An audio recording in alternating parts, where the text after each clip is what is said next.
అందరికీ నమస్కారం. 31/7/2024 పంచాంగం చూసుకుందాం. క్రోధనామ సంవత్సరము, దక్షిణాయనము, గ్రీష్మ ఋతువు, ఆషాఢమాసము, కృష్ణపక్షము, ఈవేళ బుధవారము. ఈరోజు తిథి ఏకాదశి, సాయంత్రం 5:19 వరకు కూడా ఉంది. ఈరోజు నక్షత్రము రోహిణి నక్షత్రం, మధ్యాహ్నం 12:53 వరకు కూడా ఉంది.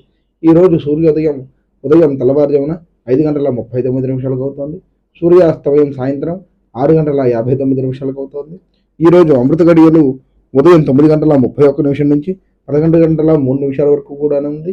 ఇదే రోజు రాత్రి తెల్లవారుజామున 3:04 నుంచి 5:05 వరకు కూడా ఉంది. ఈరోజు వర్జము ఉదయం 4:40 నుంచి 6:24 వరకు కూడా ఉంది. తదుపరి సాయంత్రం 6:07 నుంచి 7:18 వరకు కూడా ఉంది. ఈరోజు దుర్ముహూర్తం ఉదయం 11:40 నుంచి 12:15 వరకు కూడా ఉంది. స్వస్తి.